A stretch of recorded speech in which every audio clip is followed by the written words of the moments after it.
Olá, 700, tudo beleza? Estamos de volta, mais uma semana. E vamos seguir, porque tem um ditado que diz: vão para frente, porque atrás vem gente.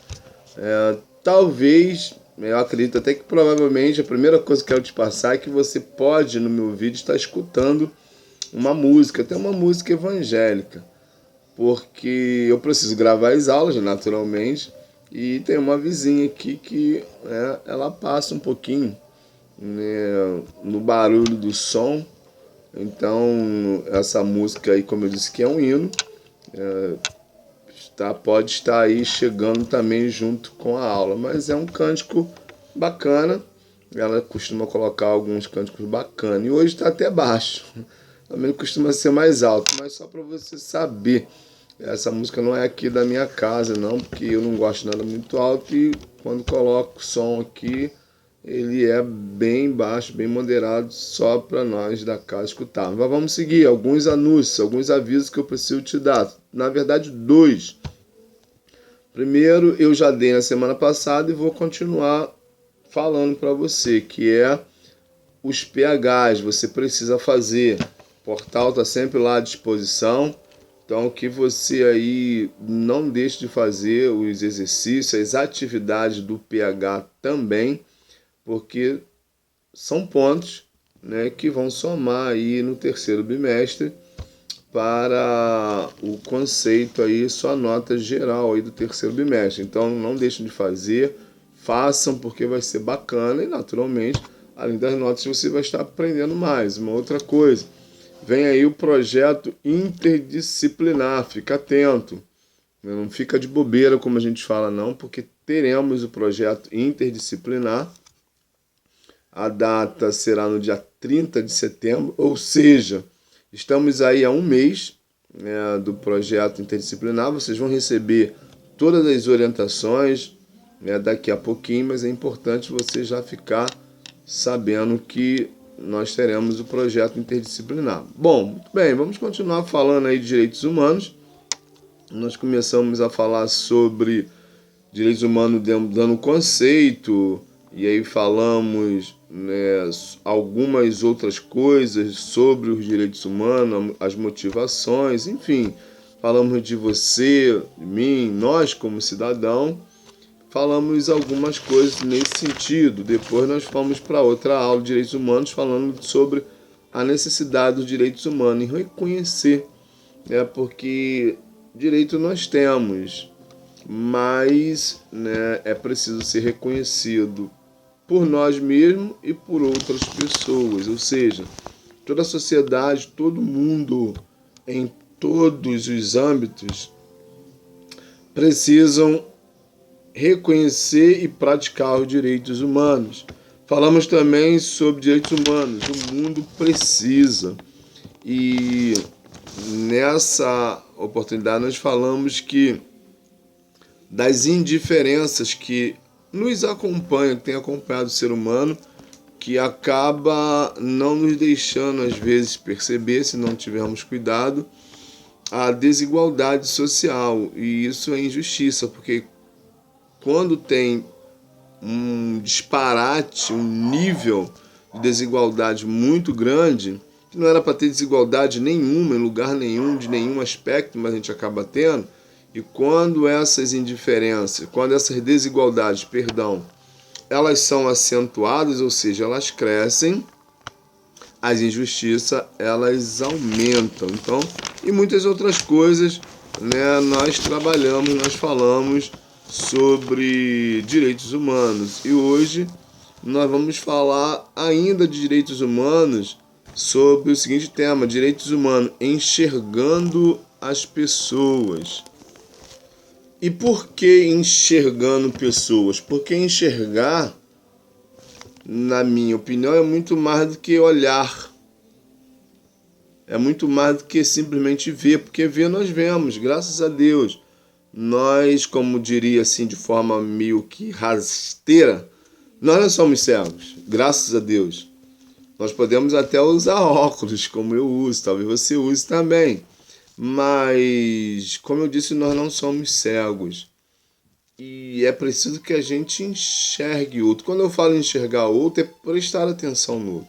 Eu já até falei isso em algumas outras oportunidades, mas hoje eu quero falar diretamente sobre isso, enxergar os outros. Nós levamos uma vida, primeiro, a vida hoje ela é acelerada. Ela é acelerada. Ela é corrida. Não é à toa que hoje até crianças, e coisa no meu tempo, não tem tanto tempo assim, né? De criança, de adolescente, de junior, de adolescente, de jovens, essa coisa de depressão, uma coisa assim, não é que não existia, mas eu acredito que nós, na minha época, a gente tinha uma realidade muito diferente, sem tanta pressão como se tem hoje. Talvez essa seja a frase, sem tanta pressão. E não fomos preparados, a geração não foi preparada para isso.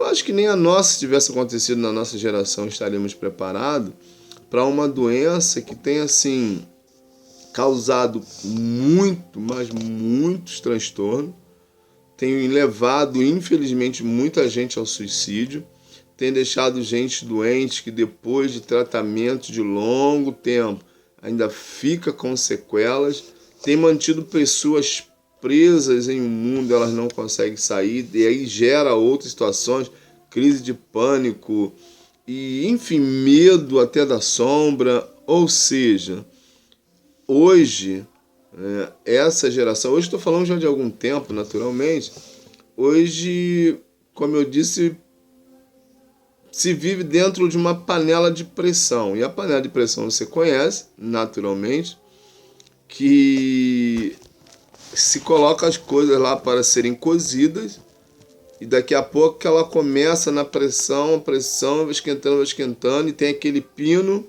e esse pino precisa estar funcionando bem para não estourar a panela. E para tirar a pressão você tem que apagar o fogo e depois deixar ali que aos poucos ela naturalmente, ou levantar aquele pininho um pouco para aquele ar que está ali, que é a pressão, ir saindo. E precisa sair de alguma maneira. Então a gente tem vivido pressionado por muitas coisas. E eu não estou dizendo de estudar, porque estudar é fato. Eu acredito que ninguém fica pressionado por estudar, não é isso. Mas a gente fica pressionado porque junto com aquilo que faz parte da nossa vida, de vocês estudarem, estarem em um bom colégio, ter as disciplinas, mas hoje vocês são pressionados por muitas informações. Eu creio que principalmente o mundo da tecnologia hoje, a gente, você e eu, nós não conseguimos absorver tantas informações e as pessoas pressionam algumas vezes, para não dizer sempre. Você é massificado, você é influenciado, claro que você também influencia, você segue alguém, alguém segue você na internet e essas pessoas que te seguem, melhor, essas pessoas que você as segue, dependendo de quem sejam, as postagens delas não fazem muito bem, elas não são saudáveis, tendo em vista um monte de coisas ruins aí que já foram postadas e que causou morte, depressão de adolescente, de jovem, de crianças, enfim, que deu muito trabalho para poder tirar essas coisas do ar. Ou seja, é um ataque de todos os lados. E no meio você está. Então é pressão, você se sente, encurralado, você se sente acuado, você se sente ameaçado, você se sente assim, mal. As pessoas também se sentem assim. Só que graças a Deus, diferente de muitos, você tem pessoas para cuidar de você, para olhar para você, para prestar atenção em você. Mas tem gente que não tem. E às vezes, pessoas até que você olha para ela e aparentemente elas estão bem. Porque a gente costuma fazer a seguinte pergunta. Eu parei de fazer essa pergunta, eu faço de uma outra maneira. Você está bem? No geral, talvez 99,9% da resposta, vamos dizer 100%, estou bem. E eu não faço mais essa pergunta, eu procuro fazer assim, como você está? E eu presto atenção, procuro prestar atenção na resposta das pessoas. Porque quando a gente pergunta se o outro está bem, a gente pode reagir de algumas maneiras e a pessoa também. Já virou uma coisa automática, você está bem? E às vezes quando a pessoa dá a resposta, a gente já está lá na frente, a gente nem espera a resposta. Você está bem? Porque entrou no vocabulário aquela coisa de perguntar se você está bem. Porque a gente já espera a resposta do outro qual? Estou bem. Mas a pessoa que responde que está bem, ela está mesmo? E você que pergunta se essa pessoa está bem, você quer realmente receber a resposta dela? Porque suponhamos que um dia você faça essa pergunta para uma outra pessoa e ela fala assim, não, eu não estou bem. Talvez você vai ganhar um choque. Porque, como eu disse, a gente nunca espera essa resposta. Porque já virou uma coisa comum. Você está bem? Sim, eu estou. E eu já tive, né, essa experiência de perguntar para a pessoa e eu observar que ela não está bem, ela fala que está. E aí eu fui, aos poucos, tentando quebrar esse gelo. Sabe por quê? Porque uma coisa bem interessante e preocupante acontece. Primeiro, o outro pensa assim, não vou abrir meu coração porque ninguém tem nada com a minha vida, meus problemas eu resolvo. Isso, lamentavelmente, acontece talvez a maioria das vezes. Ah, por que eu vou abrir meu coração? Não tem nada a ver com a minha vida. Uma outra coisa, não vou abrir o coração porque ele está perguntando só por perguntar e a pessoa às vezes não está errada. Eu não vou porque eu não quero me expor. São algumas respostas que as pessoas que não estão bem, elas têm. Repetindo, ele não está interessado na minha vida, eu também não estou interessado em passar para ele, e de mais a mais os problemas são meus, eu os resolvo. Você percebe? E isso caiu assim de uma maneira no colo das pessoas, no seu colo, no meu colo, que fica complicado, porque junto com tudo isso vem a falta de preparo, às vezes, da gente se deparar com uma situação dessa, porque a gente não está acostumado quando a pessoa fala que não está bem, a gente ter mais argumentos, a gente acaba o quê? Travando. Não, eu não estou bem. Deu ruim. Percebeu? E às vezes a pessoa percebe que na nossa resposta, na nossa pergunta, melhor dizendo, não há uma preocupação. É uma coisa de educação perguntar. Mas a grande verdade, o grande desafio, deve ser você e eu nos prepararmos, nos qualificarmos a cada dia para que de alguma maneira a gente possa ajudar o outro. E de alguma maneira é essa. Você está no 7º ano, dependendo do que a pessoa irá te passar, você não tem como respondê-la mesmo. Porque alguns assuntos são desafiadores e que nós não dominamos. Você não domina e eu também não. E eu falo isso por experiência própria, de trabalhar aconselhando e às vezes ter que direcionar as pessoas para uma outra. Exemplo, eu não sou formado em psicologia, eu não sou psicólogo. Então, alguns assuntos, dependendo do nível que eu vou acompanhando, eu preciso direcionar a pessoa para um profissional da área. Porque chega um momento que a minha capacidade, ela para dependendo do grau de assunto.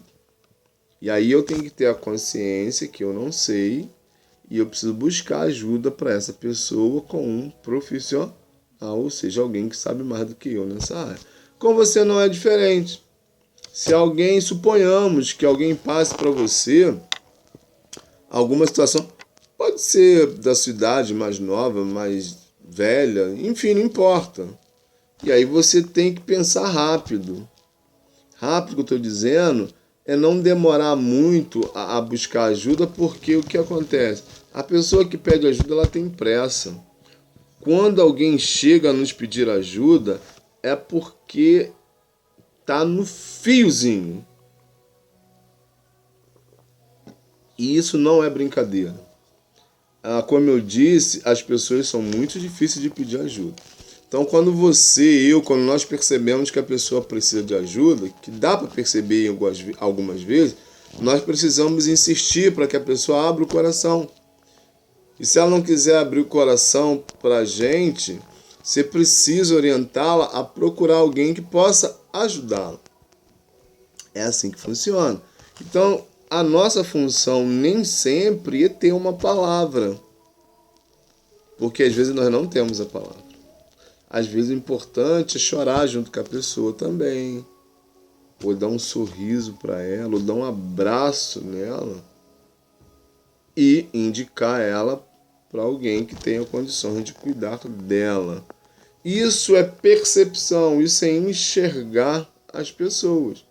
Porque nós olhamos para as pessoas e nós não estamos vendo-as. Sim. Eu falei, não sei em que aula para vocês, né, eu devo ter dito, se não falei, vou falar agora, se falei, estou repetindo que não é demais. Levamos uma vida, e eu disse no início, tão corrida, tão preocupado com a gente mesmo, que nós não temos mais tempo de olhar para o outro, de prestar atenção no outro. E quando a gente não presta atenção no outro, a gente não pode ajudar.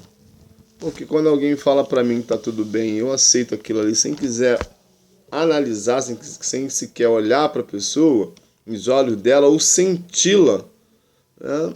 Não vou poder ajudar porque eu não percebo. Por isso a importância de enxergar, primeiramente, não nessa mesma ordem, mas talvez seja, é que eu e você precisamos pensar o seguinte: o outro é tão importante quanto eu.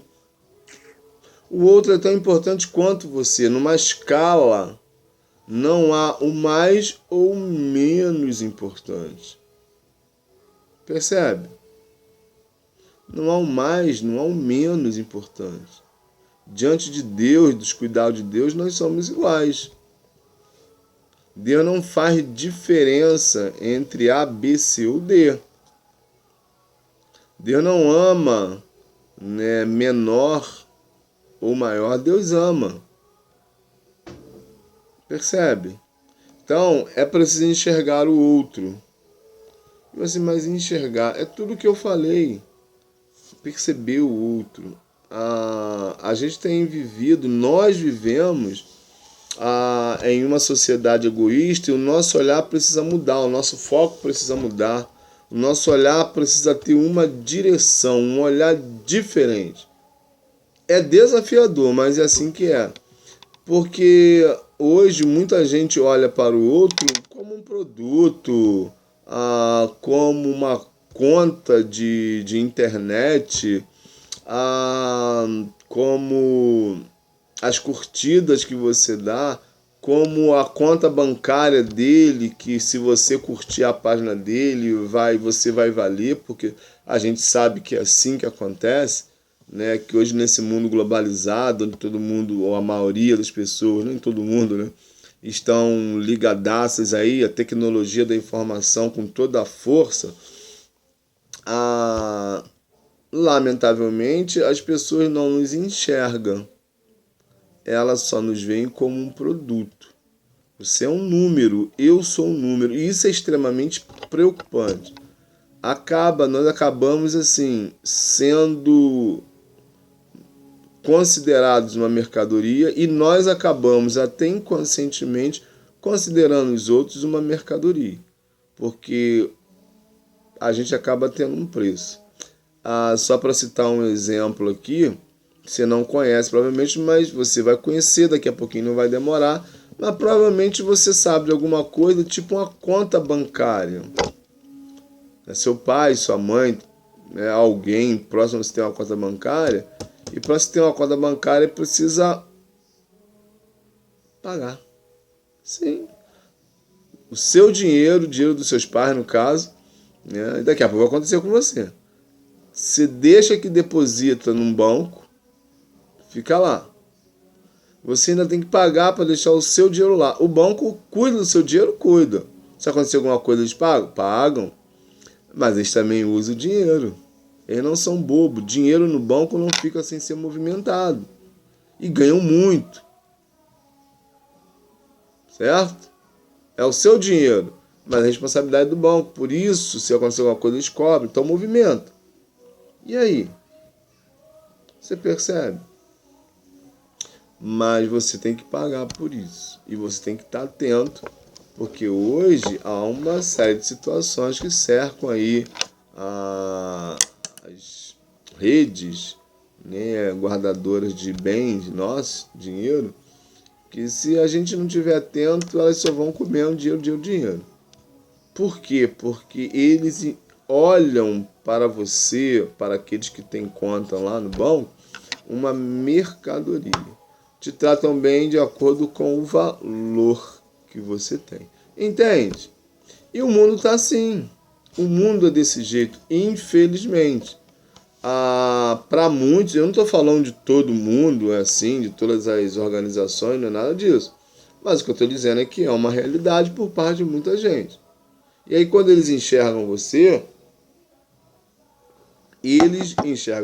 e a mim como uma mercadoria. E se a gente não tiver cuidado, a gente leva essa frieza do comércio para as nossas relações interpessoais. A gente vê o outro, claro que diferentemente de banco, de casas comerciais, enfim, mas nós acabamos tratando o outro assim, sem se importar muito em conhecer, em saber do outro, em caminhar com o outro, se preocupar com o outro, em ser solidário com o outro, sem enxergar o outro. O nosso olhar, ele é limitado, ele é bem assim por cima, e aí a gente não percebe o outro. Como o outro também pode não nos enxergar. É interessante, porque é isso que tem acontecido, é isso que está acontecendo. E aí precisa mudar essa postura. Porque se a gente não mudar a postura, a gente começa a fazer a diferença de quem é melhor, quem é pior. E eu acabei de falar, diante de Deus, não existe melhor nem pior. A Bíblia diz que o cuidado de Deus ele é sobre todos. Não escolheu o João, a Maria, o Joaquim, o Pedro, o Daniel, Isaías, a Bárbara, a Stephanie, enfim. Não escolheu alguns para cuidar e deixou os outros à própria sorte. Não. Até porque diz a Bíblia que o sol e a chuva de Deus caem sobre todos. Quando você está na rua, e que está chovendo na área onde você está, não molha só você, molha todos. Quando você está em algum lugar que tem sol e as pessoas estão ali, também tem o sol. Nós não somos particulares para Deus nesse sentido. Você percebe? Não somos. Porque Deus é bom para com todos. E aí a gente precisa, assim, dar um olhar mais... Como eu vou dizer isso aqui? Deixa eu pensar aqui um pouquinho. Nós precisamos ter um olhar mais nítido. Eu costumo dizer que cego é aquele que não quer ver. Sim. Cego é o que não quer ver. Então, se está adiante de nós e nós não percebemos, que tem alguma coisa errada. E é preciso perceber as pessoas. Lamentavelmente, as pessoas estão carentes de afeto, de amor. E eu comecei lá no início e vou voltar de novo. Quando, hoje, a gente tem aí, voltando à depressão, que está alcançando, assim, não tem mais uma faixa etária para ser alcançada, a não ser os bebês, as crianças que não têm ainda consciência disso. Mas, assim, hoje, quando a gente começa e perde a inocência, digamos assim, que a gente entra no mundo real, estudando e começando a já interagir, já não há mais uma faixa etária aonde a solidão não alcance e aonde a depressão não possa entrar. Fato. Inclusive tem até pessoas aí que acho, né, mas eu não tenho que achar nada, até cachorros, né, até animais hoje estão sendo levados para terapia. Você percebe o negócio?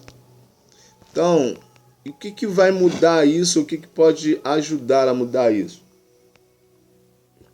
Nosso olhar diferenciado, nosso olhar diferente. Um olhar intencional. O que é intencional? É você fazer querendo fazer e sabendo por que está fazendo. Isso é intenção. Quando você olha para alguém e que você fala assim, poxa, eu não sei porquê, mas eu gosto daquela pessoa. Admirei ela desde o início. Geralmente você e eu, quando pensamos assim, a gente quer estreitar o relacionamento de amizade com a pessoa. É ou não é? Sim. Porque aquela pessoa nos faz bem, nós queremos ficar perto dela de alguma maneira, nós fomos atraídos a ela. E aí a gente começa a percebê-la mais. E a percepção que eu estou falando, o olhar que eu estou falando, não é preciso ser amigo das pessoas. E aí a gente volta a Jesus. Jesus não era amigo de muita gente, até porque nem todo mundo queria ser amigo dele. Tinham pessoas que opcionaram, mas Jesus ele tinha um olhar diferente para todo mundo que ele olhava. As pessoas podiam até não querer, estavam no direito delas, mas o olhar de Jesus sempre foi um olhar bondoso, na maioria das vezes. Jesus agia de maneira firme, mas amorosa. Quando era preciso, puxava a orelha. Quando era preciso, né, ia contra o sistema, mas sempre para proteger um bem maior. Percebe? Mas as palavras de Jesus no Evangelho é sempre de cuidado, é sempre de preocupação com o outro, é sempre de olhar o outro sob o prisma da realidade dele, de cada pessoa. Porque também tem outra coisa, a gente começa a fazer comparações. E quando a gente começa a fazer comparações para ver o outro, e quando a gente vê, a gente faz comparação, não funciona. Mas por que não funciona? Porque a gente começa a discriminar. Ah, mas fulano também é assim, mas fulano fez isso, mas Beltrano deixou de fazer aquilo. Mas fazer o bem precisa, deve, tem que ser algo independente de quem a pessoa é ou de quem ela já foi.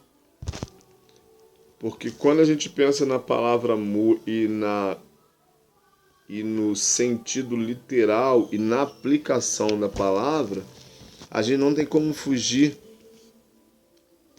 da Bíblia, porque a Bíblia fala o seguinte: nós amamos a Deus porque Ele nos amou primeiro e nós devemos amar a Deus e ao próximo.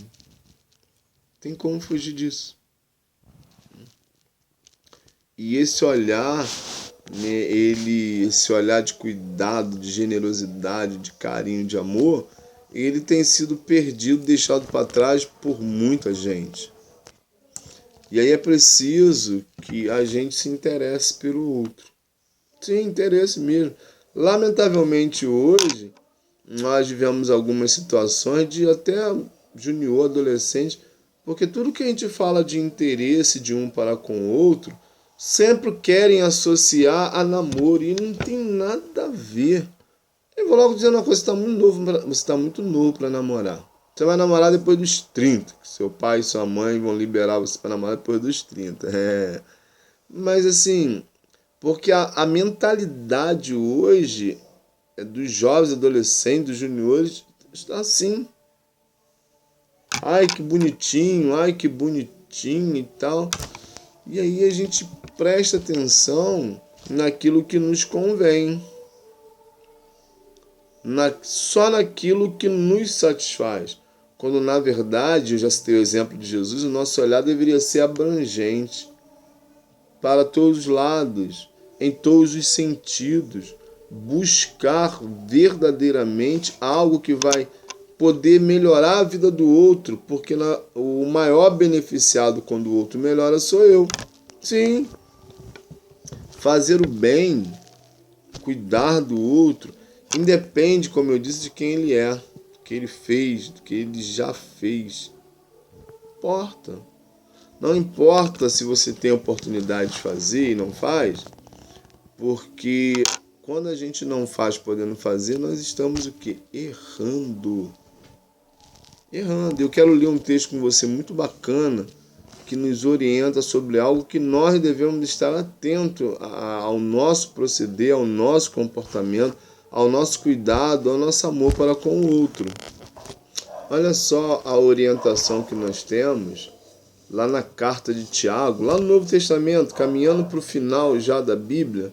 No Novo Testamento diz assim, Tiago, capítulo 4, versículo 17. Fala só, pensem nisto, pois quem sabe o que deve fazer o bem e não o faz, comete pecado. Vou ler de novo. Pensem nisso, pois quem sabe que deve fazer o bem e não faz, comete pecado. Ou seja, pense como tem sido, né, o que tem chegado às suas mãos naquilo que você pode ajudar alguém. E como eu disse, não tem que ser diretamente você, até porque algumas situações de ajuda, dependendo da situação, você não tem condições, você é menor, mas você tem uma cabeça boa que pode levar ideia para os seus pais e essa ideia ir para a sua comunidade, onde você mora, no seu bairro, e expandir de uma maneira onde outras pessoas serão alcançadas pela generosidade, pelo amor, pelo cuidado com o outro, porque você enxerga o outro. E quando você enxergou o outro, você parou, pensou e viu que ele precisava. E aí você vai mover com as suas ideias outras pessoas para agir em conjunto. Olha que coisa bacana. Então por isso que diz, pensem nisso. Aquele que sabe fazer o bem, mas não faz, tem alguma coisa errada. E a grande verdade é que nós sabemos o que é o bem, nós sabemos que não é o bem, nós sabemos o que é ruim, nós sabemos o que é bom. Por exemplo, dinheiro é bom. Quando você pede dinheiro do seu pai e sua mãe para lanchar, você fica feliz quando recebe, que é bom. Ou quando eles te dão mesada, os pais que dão, quando eles dão dinheiro para você guardar, quando dão dinheiro para comprar outras coisas, é muito legal. Certo? Porque a gente gosta. Mas se doar para o outro também, abrir mão de algumas coisas em prol do outro também é muito bacana. E quando a gente não faz, podendo fazer, nós estamos simplesmente deixando de ajudar o outro e nós estamos errando. É o que diz. Então, as pessoas precisam de atenção. Nós temos visto aí, e assim, naquilo que eu faço, tenho me deparado com pessoas que entram em depressão por falta de atenção. Queria ter alguém para conversar. Eu já entrei numa condução numa determinada feita, já tem um tempo, onde eu sentei, né? E mais um pouco à frente entrou uma senhora. Do nada ela começou a puxar assunto comigo, foi falando. E assim, em poucos minutos, ela contou a vida dela assim, quase toda para mim. Os problemas, os familiares, a família, ela, e foi contando. E eu lembro da minha atitude como se fosse hoje. Eu estava sentado no canto, reto, olhando para a rua, que eu gosto, quando ando de ônibus, ficar prestando atenção, viajando um pouco. E eu lembro que eu virei para ela de lado, fiquei quase que de frente para ela, ouvindo ela falar. E eu não falei nada. O que aquela senhora queria era só falar, ela não precisava que eu falasse. ela precisava falar. E eu entendi isso rápido, eu fiquei ali. E ela desceu primeiro do que eu. Então depois de mim desceu primeiro do que eu. Sei quem é, nunca mais a vi. Se a vi, não lembro. Aquela senhora precisava desabafar. Então, às vezes, você pode ser a pessoa que, num determinado momento, é a pessoa que vai levar um pouco mais de qualidade de vida para o outro, em todos os sentidos. E isso só acontece quando a gente presta atenção no outro. Por isso, nós devemos estar atento ao outro. Não vivermos só para nós mesmos. Claro que precisa cuidar de você, naturalmente. Estar atento a você, mas é importantíssimo que a gente enxergue o outro, que a gente veja o outro e que a gente se preocupe com o outro naquilo que ele precisa, ou seja, nas necessidades que o outro precisa, porque eu também preciso. Beleza? Tchauzinho, valeu, até a próxima.